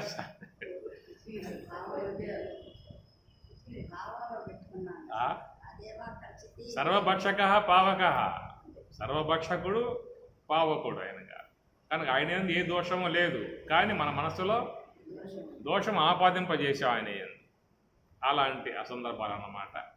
కాబట్టి ఈ దోషములు అంటటము అంటే వాయువు, అట్లా జలములో కూడా దోషాలు అంటుతూ ఉన్నాయి, పృథివిలో దోషాలు అంటుతూ ఉన్నాయి. ఏ దోషము అంటకుండా ఉండేటువంటిది ఏంటంటే ఒక ఆకాశాన్ని మాత్రమే చెప్పే విధానము. ఆకాశం ఏ దోషాన్ని అంటదు అని చెప్పేసి, అందువల్ల ఆ సౌక్ష్మ్యాత్ ఆకాశం నా ఉపలిప్యతే, ఆకాశం నా ఉపలిప్యతే, అదేని అంటదు, ఏ దోషాన్ని అంటదు. ఆ అంటకుండగా ఉండే విధానంగా ఏ ప్రకారంగా ఆకాశం ఉన్నదో ఆ ప్రకారంగా అని చెప్పడానికి అక్కడ విధానం అన్నమాట. అంటే ఉదాహరణ అనేటువంటిది చాలా సందర్భాలలో కృష్ణుడు ఎక్కడెక్కడ ఏది అవసరమై ఉంటుందో అవసరాన్ని బట్టి అక్కడ ఉదాహరణ చెప్పడం. యోగ వాసిష్టంలో పోతే అన్ని ఉపమానాలే, చెప్పుడు ప్రతి శ్లోకం 33 శ్లోకాలలో ఉదాహరణ లేకుండా ఆయన పోడు, అట్లా పోతాడు. దానికి ఓపిక ఉండాలి, తీరుబాటు ఉండాలి, సావకాశం ఉండాలి. దానికి ఏంటంటే ఇక ఈ ఒక్కొక్క శ్లోకం తీసుకుని వివరంగా ఇంత విధానంగా చెప్పుకుంటూ పోతే కొన్ని ఏండ్లు పడుతుంది అన్నమాట. ఈ ఏండ్లలో వీళ్ళే పోతారు. అందువల్ల శ్లోకం చదివామా అర్థం చదివామా, శ్లోకం చదివామా అర్థం చదివామా, శ్లోకం చదివామా అర్థం చదివామా, ఇట్లా పోయామనుకో సప్తాహంలో పూర్తి చేసుకోవచ్చు అనుకుంటా. 33,000 శ్లోకాలు సప్తాహం కూడా కాదు, చాతుర్మాస్యం పెట్టుకోవాలి దానికి. అక్కడ వివరంగా చెప్పడానికి అవకాశాలు లేవు, చెబితే మాత్రం ఆగిపోతుంది అక్కడ. అదే పెద్ద ఒక తీరుబాటు ఉండాలి, సావకాశం ఉండాలి, వెనక పిలిచే వాళ్ళు ఉండకూడదు, వాళ్ళకి భోజనం పెట్టే విధానంగా ఉండాలి. అట్లా కూర్చోగలిగితే పోయే విధానము. కనుక వశిష్ఠ భగవానులు ఎంతో ఓపికగా రాముడికి ఆయన కూర్చున్నాడు, ఈయన చెప్పాడు ఉదాహరణలు, ఉపాఖ్యానములు, స్థితి ప్రకరణము, ఉత్పత్తి ప్రకరణము, వైరాగ్య ప్రకరణము, నిర్వాణ ప్రకరణం, ముముక్ష ప్రకరణం, ఏదో మొత్తానికి సాగిపోతూ ఉంటుంది. దాని ప్రింటేషన్ మలయాళ స్వామి వారికి నమస్కారం చెప్పాలి. ఎవరు ప్రింట్ చేయాలి దాన్ని? ఇక దాన్ని తెలిగించిన సుఖబ్రహ్మాస్త్రం స్వామికి 100,000,000 వందనాలు చెప్పాలి. తీరుబాటుగా కూర్చొని 12 ఏళ్ళు ఉపవాసం పెట్టుకుని ఓ టెంకాయ చెప్పు మాత్రమే తింటూ పనిని తపస్సు చేస్తూ హిందీలో ఉన్నటువంటి యొక్క దాన్ని తెలుగించాడు సుఖబ్రహ్మాశ్రమం స్వామి గారు. దాన్ని ఈ పెద్ద స్వామి గారు ప్రింట్ చేయించారు. అదే ఫస్ట్, అదే లాస్ట్. గ్రంథాలు కాపాడుకుంటే ఉంటాయి, పోగొట్టుకుంటే పోతాయి. అవి ఎవరు ప్రింట్ వేయలేరు, ఎంతో వ్యయంగా డబ్బు కావాలి. ప్రింట్ వేసినా కొనేవాళ్ళు లేరు, ఒకవేళ కొన్నా చదివేవాళ్ళు లేరు. అలాంటి విధానాలు ఎన్నో ఉదాహరణలతో కూడా రాముడికి వశిష్ఠ భగవాన్లు బోధించిన విధానం కాబట్టి ఈ ప్రకారంగా ఉదాహరణతో అంశాలు చెప్పాల్సి ఉంటుంది. కాబట్టి బ్రహ్మం సర్వం ఏతద్ బ్రహ్మ అయం ఆత్మ బ్రహ్మ, అంతటా వ్యాపకమై ఉన్నటువంటి బ్రహ్మము అయం ఈ శరీరములో ఉన్నటువంటి ఆత్మ. కాబట్టి ఈ ప్రకారముగా మరి ఆత్మ అనేటువంటిది బ్రహ్మము యొక్క లక్షణాలతో చేరి ఉన్నది. బ్రహ్మము యొక్క లక్షణాలు కలిగి ఉన్నటువంటి వస్తువు ఆత్మ.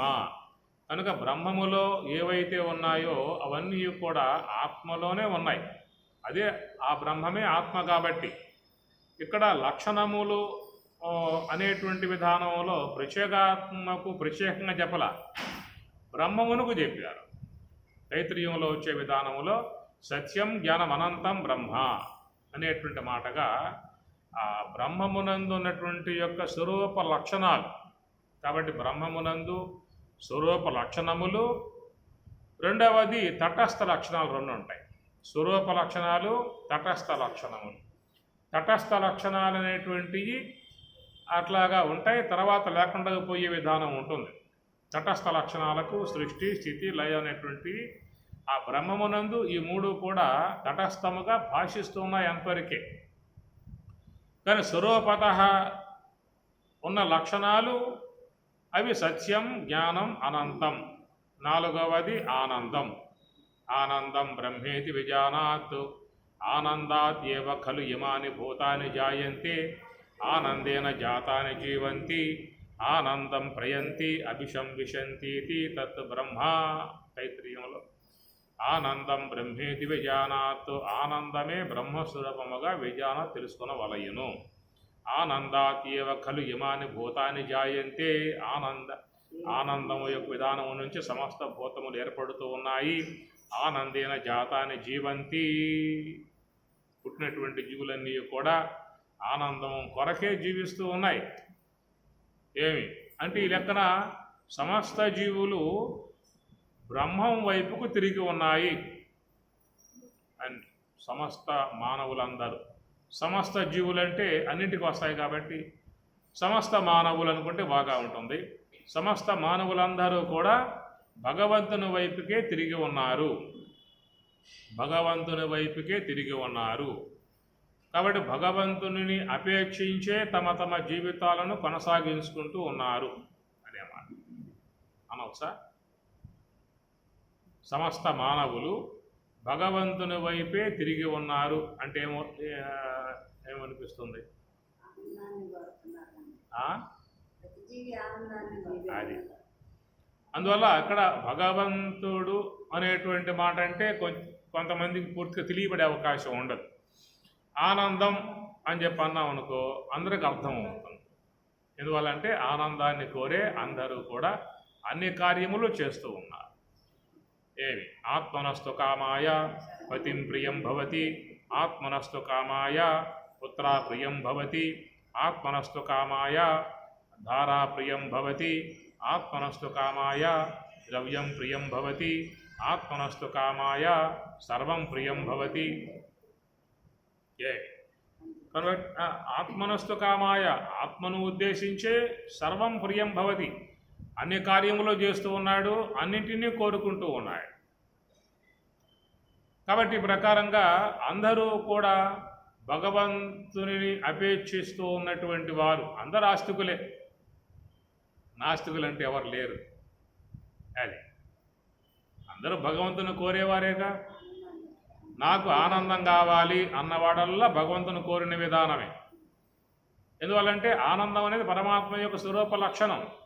ఆనందమయోభ్యాసాత్ బ్రహ్మసూత్రం. ఆనందమయ వ్యాసుల వారు ఏమన్నారు అంటే ఆనందమయ, అది కేవలం ఆనందమే స్వరూపం అనే మాట వాడాడు. నేను వాడటం కాదు, ఇది మాంత్రవర్ణికమేవ చ గీయతే. మాంత్రవర్ణిక, అనేక మంత్రాలు, వేదంలో ఉన్న అనేక మంత్రాలు బ్రహ్మమును ఉద్దేశించి ఆనందం అనేటువంటి మాటగా బోధిస్తూ ఉన్నాయని చెప్పి అంటాడు. నేను వాడటం కాదయ్యా, వేదములో సమస్త మంత్రాలన్నీ కూడా బ్రహ్మము యొక్క విషయంగా చెబుతూ ఆనందమే బ్రహ్మం అనేటువంటి మాటగా మాంత్రవర్ణికమేవ చ గీయతే. మంత్రములు అన్ని మంత్రాలు కూడా బ్రహ్మమును ఆనందముగానే కొనియాడుతూ ఉన్నాయని చెప్పనే మాట వాడారు. కాబట్టి అట్టి ఆ బ్రహ్మము అనేటువంటిది, బ్రహ్మం అనేది పదం వాడే దానికి బృహు వృద్ధవు, సమస్తను వృద్ధి పొందింపజేసే లక్షణం దాంట్లో ఉంది కాబట్టి బ్రహ్మం అనే పదం వాడారు. ఒక పదం ఎందుకు వస్తుందని చెప్పనంటే లక్షణాన్ని బట్టి ఆ లక్షణం తెలియజేసే విధానములో ఆ పదం ఉంటుందన్నమాట. అది కాబట్టి ఆ ప్రకారముగా బ్రహ్మం అనబడేటువంటి దానికి విధేయ విశేషణాలు, నిషేధ్య విశేషణాలు రెండు చెప్పుకొచ్చారు. మళ్ళీ నిషేధ్య విశేషణాలు, విధేయ విశేషణాలు.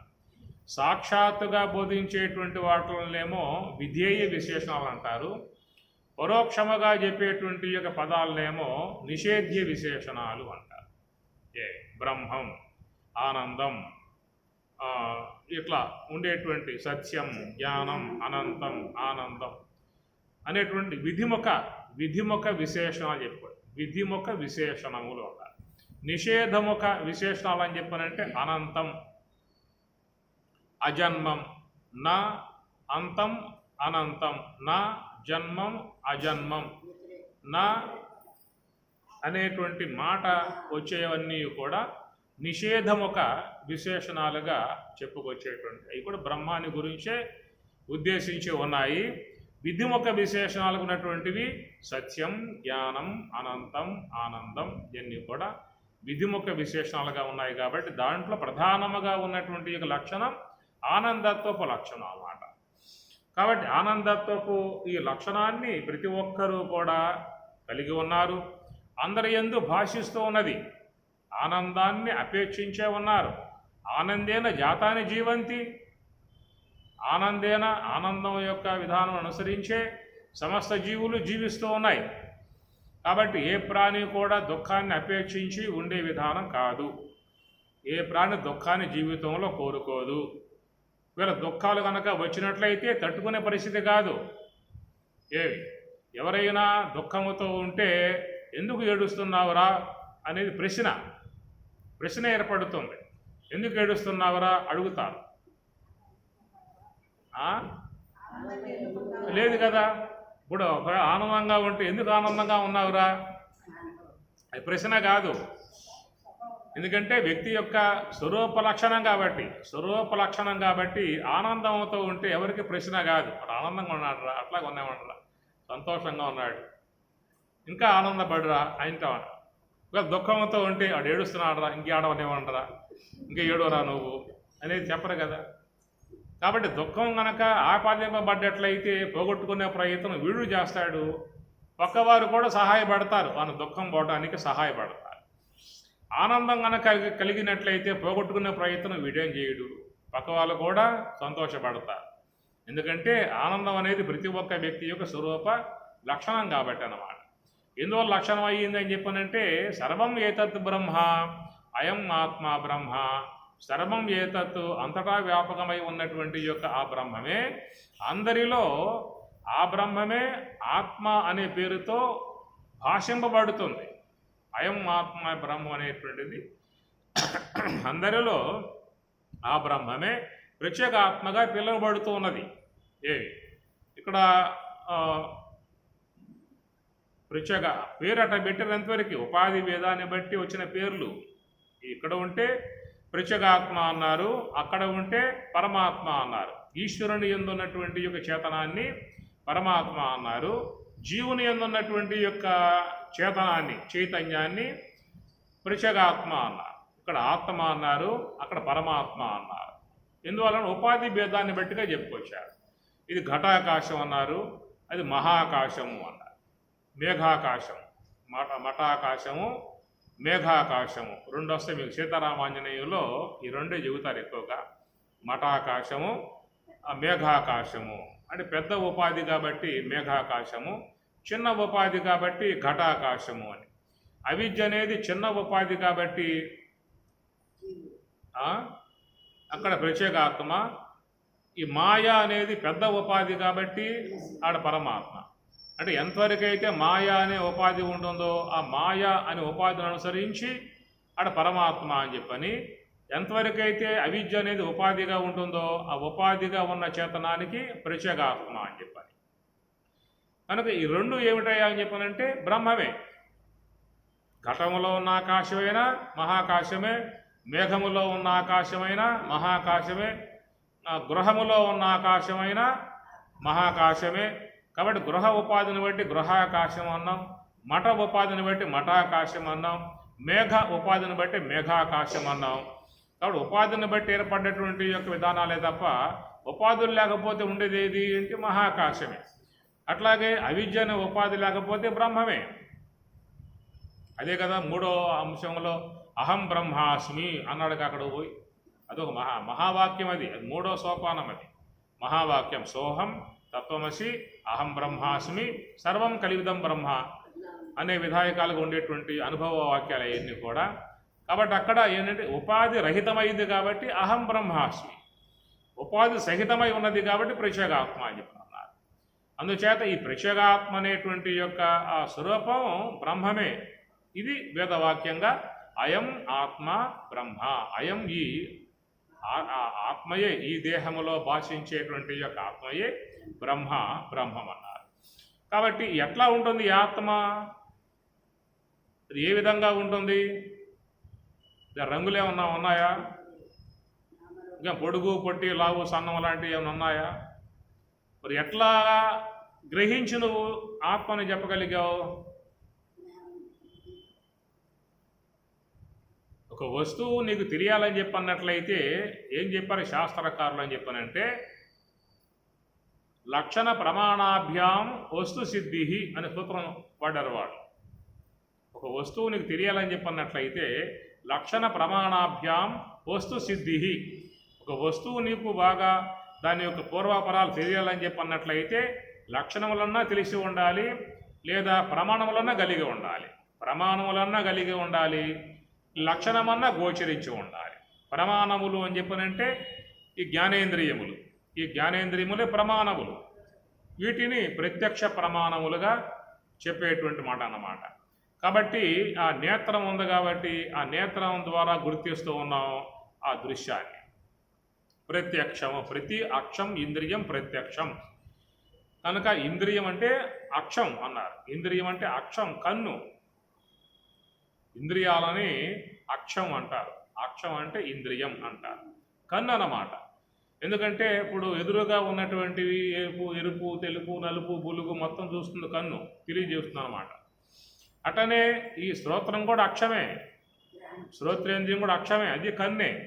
ఎందుకంటే ఆ కన్ను ఏం చేస్తుందంటే ఈ శబ్దములు అది ప్రీతికర పదముల దోషణ పదార్థముల పొగుడుతూ ఉన్నారా, తెగుడుతూ ఉన్నారా, కొనియాడుతున్నారా, దూషిస్తూ ఉన్నారా, వ్యంగ్యంగా మాట్లాడుతూ ఉన్నాడు వాడు, సవ్యంగా మాట్లాడతారు, చూస్తుందిగా ఆ కన్ను. వాడు మాట్లాడే మాటలో చూస్తుందిగా, అరే నువ్వు అంటున్నావు నాకు తెలుస్తుంది, ఏ ఉద్దేశం అంటున్నావు నాకు తెలుస్తుంది అని చెప్పి అంటాడు వీడు. చూస్తుంది కన్ను, ఆ మాట్లాడేటువంటి యొక్క మాట తీరు చూస్తుంది. ద్వేషంతో మాట్లాడుతున్నాడా, ప్రేమతో మాట్లాడుతున్నాడా, వ్యంగ్యంగా మాట్లాడుతున్నాడా, లేదా సవ్యంగా మాట్లాడుతా, దాంట్లో ఎలాంటి దోషం ఉన్నా కూడా చూడగలిగే కన్ను శ్రోత్రేంద్రియం. అందువల్ల అక్షం ఇంద్రియం అంటాయి, అది కన్ను అన్నమాట. నాలుక అనేది కూడా చూస్తుంది. నువ్వు యొక్క నాలుక మీద పెట్టినప్పుడు ఆ తీప పులుప వగర చేద, ఆ తీపి ఎక్కువగా ఉందా, తీపి తక్కువగా ఉందా, చేదు ఎక్కువగా ఉందా, చేదు తక్కువ కొలత వేస్తుంది. ఏమ్మా థర్మామీటర్ లాగా మొత్తం కొలత వేస్తుంది. అందువల్ల వాటిని మాత్ర అంటారు. మాత్ర స్పర్శాస్తు కౌంతేయ శీతోష్ణ సుఖదుఃఖదాహ ఆగమ అపాయిన అనిత్యా తాన్ తితిక్షస్వ శ్లోకంలో ఆయన అక్కడ మాత్ర అనే పదం వాడాడు. మాత్ర స్పర్శాహ, స్పర్శాహ అంటే విషయాలు, శబ్ద స్పర్శ రూప రసగంధాలని స్పర్శాహ అంటారు. స్పర్శలు అంటే తాగుతాయి, శబ్దం వచ్చి చెవిని తాగుతుంది, గంధం వచ్చి ముక్కును తాగుతుంది, రసాలు వచ్చి నాలుకను తాగితేనే తెలిసేది. శబ్దం చెవిదాకా రాకపోతే ఏం చేస్తా? ఏం తెలియదుగా. పదార్థం నాలుగు దాకా వస్తే తెలుస్తుంది, అక్కడ పల్లెల్లో ఉంటే ఏం తెలుస్తుంది? అట్లా ఇంద్రియాలను తాకేటువంటివిగా ఉన్నాయి కాబట్టి వాటిలో స్పర్శలు అని చెప్పిన అన్నాడు. మాత్ర అన్నాడు, మాత్రా స్పర్శాహ. మాత్ర అంటే మీన్ అనేటువంటి ధాతువు నుంచి వచ్చింది ఈ మాత్ర అనేటువంటి పదం. మీన్ అంటే కొలవటం అన్నమాట. కొలుస్తాయన్నమాట, మానికల్లాగా కొలతల్లాగా కొలుస్తాయన్నమాట. ఇప్పుడు చక్కెర వేసావు, సిడ్డీలో టీ పెట్టావు, ఆయన తాగాడు. నీ బొంద, దీని చక్కెర ఉందా ఏముంది ఇంట్లో, ఎంత వేసావు, అయిపోయింది చక్కెర ఏమన్నా అంటాడు. కొలుస్తుందన్నమాట. దాడు చూశాడు కండితే ఏమన్నా లేదుగా. నాలుక చెప్పేసింది, తక్కువ వేసావరా ఎక్కువ వేసావరా, నాలుక చెప్పేస్తున్నాడు. కొలుస్తాయన్నమాట అవన్నీ కూడా. అలా కొలిసే విధానం ఉన్నటువంటి వాటిలో కాబట్టి మాత్ర స్పర్శాహ అనే పదం అక్కడ స్వామివారు వాడతాడు. కాబట్టి ప్రకారముగా ఇంద్రియములు అనబడేటువంటివన్నీ కూడా అక్షం ఇంద్రియం, కన్ను చూస్తాయి. గాలి సుగంధము, దుర్గంధము, మిశ్రగంధము అది చూస్తుంది. అట్లా కన్నెట్లయితే చూస్తుందో చెవులు చూస్తూ ఉన్నాయి, మరి జిహ్వ నాలుక అది చూస్తూ ఉన్నది. అంటే మనం మామూలుగా చూస్తామంటే కంటి వరకు మాత్రం పరిమితం అయ్యాం, చూసేది కన్ను అని చెప్పి అనుకుంటూ ఉంటాం. కన్నే కాదు, కంటి యొక్క పరిధిలో అది చూస్తుంది, చెవి యొక్క పరిధిలో ఇది చూస్తుంది, నాలుక యొక్క పరిధిలో ఇది చూస్తుంది. అన్నీ చూసేయి, అన్నీ అక్షములే. అక్షం ఇంద్రియం, కన్నులన్నీ కూడా 5 కన్నులు అన్నమాట. ఈ 5 కన్నులతో తెలుసుకునేటువంటి విధానం కలిగినటువంటి యొక్క అంశాన్నే ప్రత్యక్ష ప్రమాణం. ప్రత్యక్షం, అక్షం ఇంద్రియం. కాబట్టి అది చెవికి గోచరించినా ప్రత్యక్షమే, కంటికి గోచరించినా ప్రత్యక్షమే, నాలుకకు గోచరించినా ప్రత్యక్షమే, తెలియబడుతుందన్నమాట. అక్కడ ఏదో ఉందో దాన్ని తెలుసుకునే విధానమే ఇంద్రియం. కాబట్టి అట్లా నీకు ఏదైనా తెలుసుకోవాలని చెప్పన్నట్లయితే తెలుసుకోవటానికి గల సదుపాయము సౌకర్యము నీకు 5 ఉన్నాయి ఇంద్రియాలు. 6వ ఇంద్రియం లేదుగా. 6వ ఇంద్రియం అంటే నీకు ఒక అంతఃకరణం. అంతఃకరణాన్ని ఇంద్రియముగా కూడా చెప్పరు కొంతమంది, అంతఃకరణం అనే మాటే వాడారు. ఏమి ఇంద్రియములుగా చెప్పాల్సి వస్తే కర్మేంద్రియములు అనేటువంటి విధానం. కర్మేంద్రియముల యందు వ్యవహారం చేసే విధానమే తప్ప తెలుసుకునే స్వభావం వాటిల్లో లేదు. కనుక తెలుసుకోవటం అనేటువంటి విధానములో 5 ఇంద్రియాలు మాత్రమే సకల మానవులకు ఇవ్వబడ్డాయి. సమస్త మానవులే కాదు, సమస్త జీవులు. ఏ జీవని తీసుకో, పశువులు కానీ పక్షువులు కానీ, వాటికి కూడా 5 ఇంద్రియాలే. నేత్రము, శ్రోత్రము, త్వక్కు, గ్రాణము, జిహ్వ అనేటువంటివి 5 ఇంద్రియాలే ఉంటాయి. అంటే శరీరాలలో మార్పు ఉండవచ్చు, శరీరాలలో హెచ్చు తగ్గులు ఉండవచ్చు. ఇప్పుడు క్షేమ తీసుకోండి, దోమ తీసుకోండి, ఇంకా దానికన్నా సూక్ష్మంగా ఉండే జీవులు తీసుకోండి, అవి కూడా సమానమైనటువంటి యొక్క భాగస్వాములు కలిగి ఉన్నాయి. వాటికి కూడా జ్ఞానేంద్రియాలు, కర్మేంద్రియములు, అంతరేంద్రియాలు వాటికి సమానమే. అంటే శరీర ఆకృతులు మాత్రం మార్పుగా ఉన్నాయన్నమాట. ఆకృతి విధానంలో ఏనుగా ఉన్నది మనకంటే పెద్దగా ఉంటుంది, చీమ ఉంది మనకంటే చిన్నగా ఉంటుంది, మన మధ్యలో ఉన్నాము. ఏదైనా ప్రాణే, వాటికి కోరికలు, వాటికి వాంఛలు, వాటికి కూడా భోగేచ్ఛ, వాటికి బతకాలనే ఆశ. చీమ ఎట్లా వత్తండి గట్టిగా, ఏళ్ళు తీయండి, విలువలాడిపోతుంది. ఎవడో బడవ నన్ను ఒత్తి పెట్టాడు,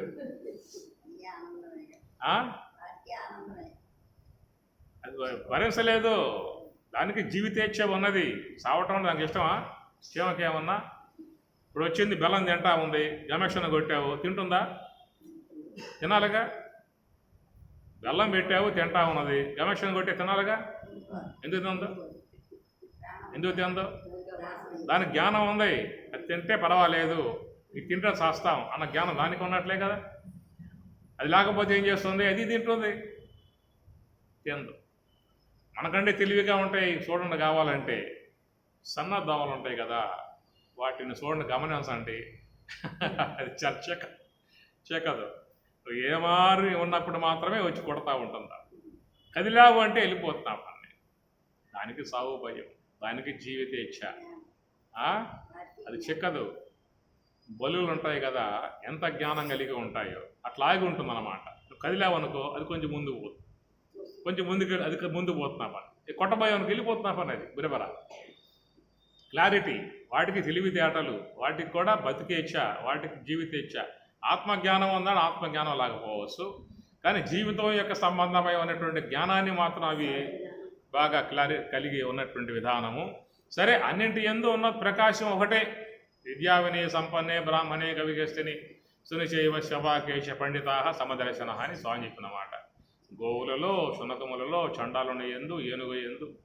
అది చెప్పింది ఏంటంటే బ్రాహ్మణుడు బ్రాహ్మణ గోవు అనే విషయంలో సాత్వికము, అస్థి ఏనుగు అనే విషయంలో రజోగుణము, శునకం అనే విషయంలో తమో గుణము.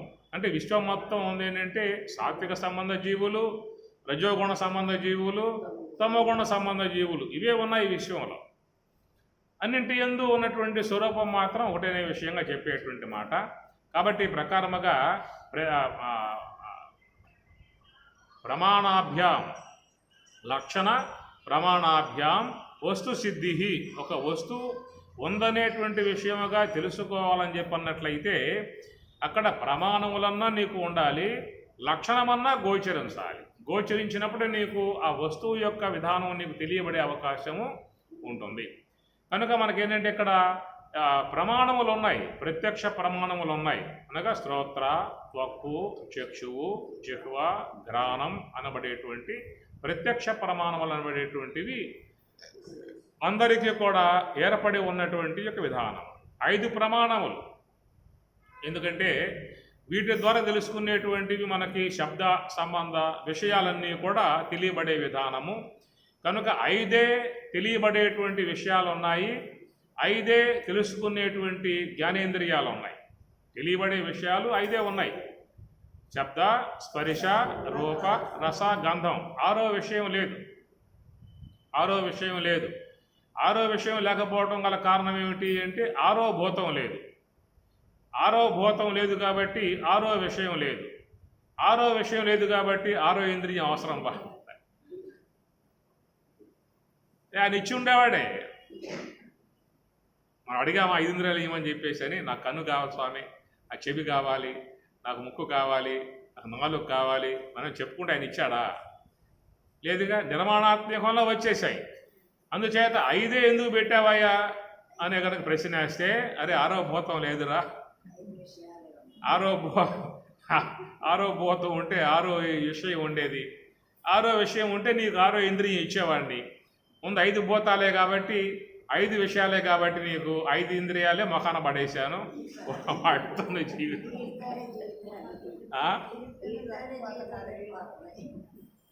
5ని మొఖాన పడేశాను, వాటితో గడుపుకో అనే విధానముగా. కాబట్టి ఈ ప్రకారంగా మనం ఎప్పుడూ కూడా 5 ఇంద్రియాల ద్వారానే వ్యవహారం చేసుకునే విధానం ఉంది. కాబట్టి లక్షణ ప్రమాణాభ్యాం వస్తు సిద్ధి అని చెప్పినారు. కాబట్టి ఈ యొక్క తెలుసుకునేటువంటి యొక్క ఇంద్రియములు మనకి ప్రకృతి ద్వారా ఇవ్వబడ్డటువంటి యొక్క అంశాలు. కాబట్టి వాటి సహాయముతో ఎప్పటికప్పుడు ఎక్కడైతే ఉన్నాయో వాట్లను ఇంద్రియాల సహకారముతో పరిశీలించి పరిశోధించి అవునా కాదనే విషయముగా నిగ్గు తెలుసుకుని వ్యవహారం చేసుకుంటూ ఉంటాం. అందుచేత ఉన్నది అని చెప్పి అన్నాము అంటే ఇంద్రియ గోచరం అయ్యింది. ఇంద్రియ గోచరం అయ్యింది కాబట్టి ఉన్నది అని చెప్పి అన్నాం. మరి ఇంద్రియాల గోచరించకుండా ఉన్నటువంటి యొక్క వస్తువు బ్రహ్మం అని చెప్పి అన్నారు కదా. మరి ఆ బ్రహ్మం అనబడేటువంటి యొక్క వస్తువు ఏ ఇంద్రియాన్ని గోచరించేదిగా లేనప్పుడు ఎట్లా ఉందని చెప్పి అనగలిగావు? ఏదైనా తెలిసిన విషయమే ఉందని చెప్పాలి తప్ప తెలియకుండా ఉన్నదాని విషయంలో ఉందని చెప్పే అవకాశం లేదుగా. తెలియకుండా ఉందంటావా? ఒకటి చెప్పు.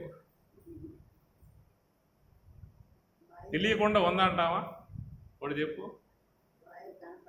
ఏమ్మా? తెలుస్తుంది వాయువు. ఇప్పుడు ఫ్యాన్ వేసాము, గాలి తగులుతుందిగా దేహానికి. చల్లగా ఉంది గాలి, ఎస్సగా ఉంది గాలి, తెలియబడుతుంది. మనకేంటంటే కంటికి గోచరిస్తేనే ఉన్నాయని, కంటికి గోచరించకపోతే లేవు అనే ఒక విధానం ఉన్నది. కాబట్టి ఏంటంటే తెలుసుకోవటం అనేటువంటి యొక్క విధానం ఇంద్రియాల యందు ఉన్నది. అంటే ఇప్పుడు వాయువు ఉన్నది, వాయువు కంటికి గోచరించదు. కంటి గోచరించినంత మాత్రంతో లేదంటానికి వీల్లేదు. కంటి గోచరించినంత మాత్రంతో లేదంటానికి వీల్లేదు. కంటికి తెలియబడినటువంటి యొక్క దానిని మరొక ఇంద్రియం విషయం చేస్తుంది. గాలి అనేది కంటికి గోచరించకపోయినా ఆ గాలి యొక్క స్పర్శ త్వగేంద్రియం విషయం చేస్తుంది.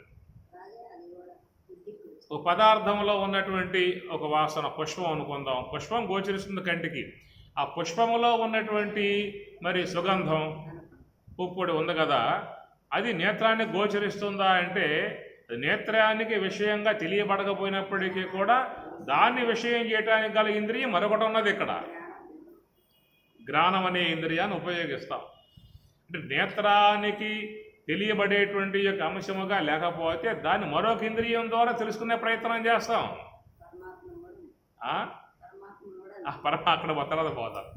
ఇక్కడ చూసినట్లయితే మనకు బాహ్యములో ఉన్నటువంటి ఏవైతే ఉన్నాయో అవన్నీ కూడా ఒకే ఇంద్రియానికి విషయం కావు. ఒకే ఇంద్రియానికి విషయం కావు. కనుక నేత్రేంద్రియం కొన్నింటినీ విషయం చేస్తుంది, శ్రోత్రేంద్రియం కొన్నింటినీ విషయం చేస్తుంది, ఘ్రాణేంద్రియం కొన్నింటినీ విషయం చేస్తుంది. కాబట్టి ఈ ప్రకారముగా టోటల్గా ఏదో రూపకంగా ఏదో ఇంద్రియంతో విషయం చేసుకుంటూ ఉన్నాం. ఇందులో 5 భూతాలే కదా ఉన్నది. భూమి, జలము, అగ్ని, వాయువు, ఆకాశము 5 ఉన్నాయి. కనుక 5 యందు ఉన్నటువంటి గుణాలు ఏమిటి? శబ్ద, స్పర్శ, రూప, రస, గంధములు ఇవే ఉన్నాయి. విశ్వంలో 6వ భూతం లేదు కదా. 6వది అంటే అది అభౌతికము. 5 అనేది భౌతికము, భౌతిక ప్రపంచము. ఈ భౌతిక ప్రపంచంలో చేరినటువంటి యొక్క అంశము అభౌతికము అన్న. అది భౌతికములో చేరల. బ్రహ్మం అనేటువంటి పదార్థం భౌతికములో చేరల, అభౌతికము అని చెప్పిన. కాబట్టి భౌతికముగా ఉన్నటువంటిది ఏంటంటే ఈ పంచభూతాత్మిక జగత్తు. ఈ జగత్తంతా పంచభూతాత్మికము. కాబట్టి పంచభూతాత్మికమై ఉన్నటువంటి జగత్తులో మనకు ఏవైతే ఉన్నాయో వాట్లను ఇంద్రియము చేత విషయం చేసుకునేటువంటి సౌలభ్యం ఉందన్నమాట. ఇక్కడ పరమాణువులు ఉన్నాయా అని అన్నారు. ఉన్నాయా పరమాణువులు? ఎక్కడ ఉన్నాయా? ఉన్నాయన్నా లేవన్నావా? ఉన్నాయి. ఉన్నాయి కానీ అంటే మళ్ళా ఉన్నాయి అన్నా అనుకో, చూసావా అని చెప్పి అడుగుతాడు. చూడలేదు. మరి అట్లా లేవని చెప్పి ఉన్నాయని చెప్పి అంటున్నా చూడకుండా. అంటే అణువులు, పరమాణువులు వాటికంటే ఇంకా సూక్ష్మముగా ఉన్నటువంటివన్నిటిని కూడా నేత్రమునకు చూడగలిగేటువంటి యొక్క సామర్థ్యం లోపించింది.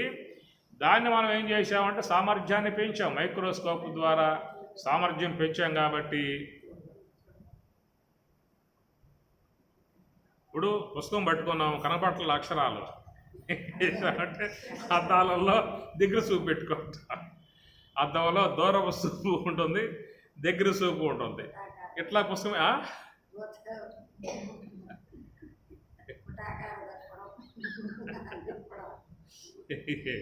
అద్దంలోనే మనం పెట్టిన అద్దంలోనే దగ్గర చూపు ఉన్నది, దూరపు చూపు ఉంది.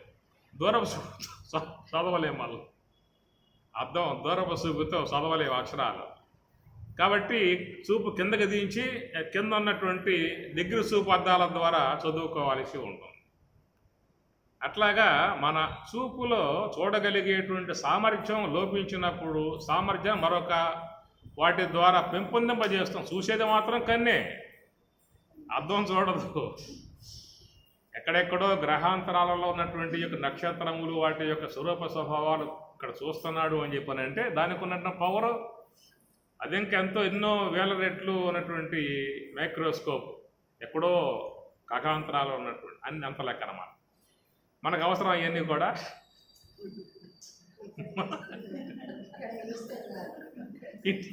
ఇంటింటా ఉండాలి. అవి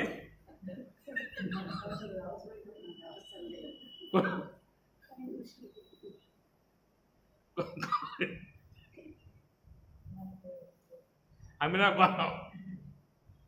ఉపయోగం లేదు. మన యొక్క పరిధిలో మన వ్యవహారం చేసుకోవడానికి మనకి కావాలో ఆంతరికే కావాలి. చాలు అద్దాలు ఆపరేషన్ చేశారు, లావద్దాలు పడేశారు, చాలు వ్యవహారం చేసుకోవడానికి. నడిచామా ఏముంది అక్కడ చూసుకోవటం, అడ్డం పడకుండా కింద పడకుండా వ్యవహారం చేసుకోవటం వరకు చాలు అన్నమాట.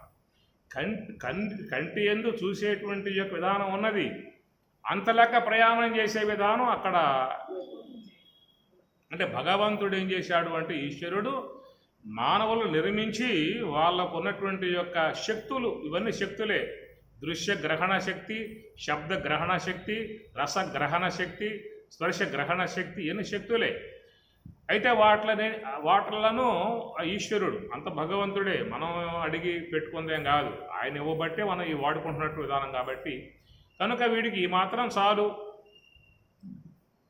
అని ఆయన గారు అనుకున్న రీతిలో ఎంతరిగి పెట్టాడని చెప్పానంటే మనం వ్యవహారం చేసుకోవడానికి అవసరం మేరకు మాత్రమే ఆ శక్తులను పరిమితం చేశాడు.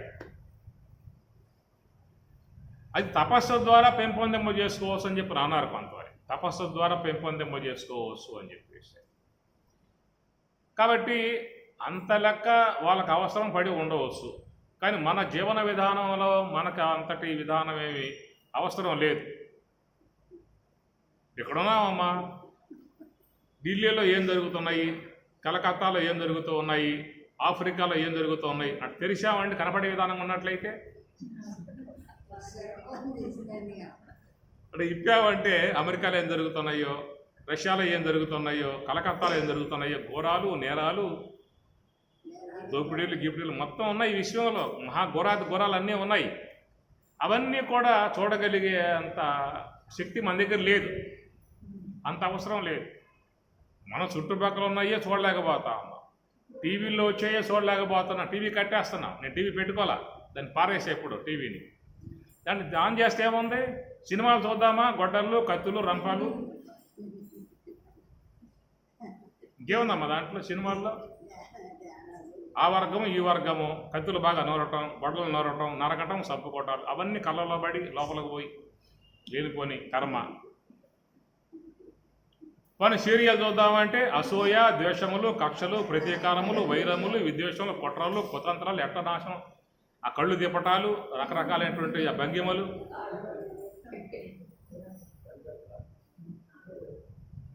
అంటే వాళ్ళు ఈ అసూయ, ద్వేషము, కక్ష, ప్రతీకారము, వైరము, విద్వేషము, కుతంత్రాలు ఇవన్నీ కూడా వ్యాపారంగా వాటిని వ్యాపార స్థాయిలో పెట్టుకుని అమ్ముకుంటున్నారేమో వాటిని కూడా. ఇప్పుడు భూమిని అమ్ముకుంటున్నారు భూమి వ్యాపారస్తులు, నీరు అమ్ముతున్న నీరు వ్యాపారస్తులు, అగ్ని అమ్మేవాళ్ళు సిలిండర్లు, వాయువు అమ్మేవాళ్ళు ఆక్సిజన్ సిలిండర్లు,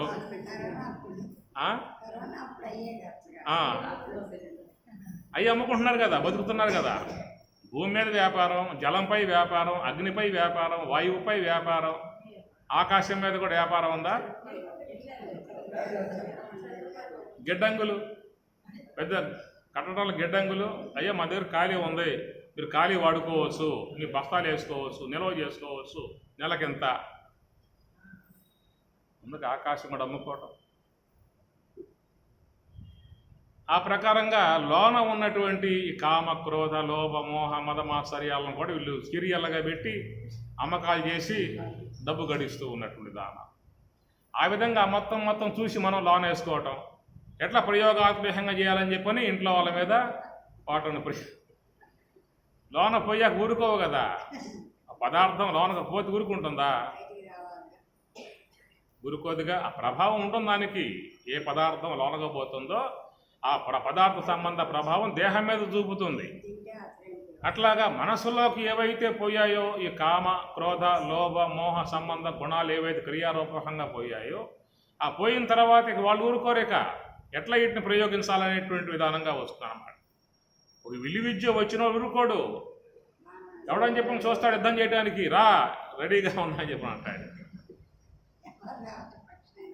ఏ విద్య వచ్చిన వాడు ఆ విద్య విధానంలో పోటీ పడతాడు. ఇప్పుడు బాగా కసరత్ చేస్తారు, బాగా తింటారు, వాళ్ళు గుంజులు చేస్తారు, బాగా కండలు ఇట్లా బాగా పెంచుతారు. వాళ్ళు పెంచాక ఏం చేస్తారు, అక్కడ ఎవరు వస్తారు యుద్ధానికి చూస్తూ ఉంటారు వాళ్ళు. ఆ ప్రకారంగా వ్యక్తి ఏదో ఒక రూపంగా లోపలికి చేసినప్పుడు అవి లోనకు పోయిన తర్వాత ఊరుకునే విధానాలు కావు. కాబట్టి అలాంటి వాటిని చాలా వరకు అమాయకంగా, అజ్ఞానంగా, తెలియనితనముతో, మరి అమాయకత్వంగా అవి వాళ్ళు లోపలేసుకోవటము, పిల్లకాయలను ఒళ్ళో కూర్చోబెట్టుకుని నువ్వు కూడా చూడటం, నువ్వు కూడా చూడరా అని చెప్పని చిన్నప్పటి నుంచి ఆ పిల్లలకు ఆడపిల్లలకు మగపిల్లలకు కూడా ఆ దగ్గర కూర్చోబెట్టుకుని బాగా చూపించటము ఏమవుతున్న సంస్కారాలన్నీ కూడా దాన్ని పెరిగిపోతూ ఉన్నాయి. కాబట్టి కుటుంబాలలో అన్ని వైషమ్యములు, విద్వేషములు, సామరస్యం లేదు, సుహృదోదయం లేదు, ప్రేమ లేదు, అన్ని విద్వేషాలు పెరిగిపోవడం కారణం ఏంటంటే మనం స్వీకరించే సమాచారం అంతా కూడా ఆ ప్రకారంగా చేరిపోతుంది లోపల. ఏదైనా మనస్సుకి మంచితనాన్ని లోపలికి పంపిస్తే ఆ గుణాలే అభివృద్ధి అయ్యే అవకాశం ఉంటుంది.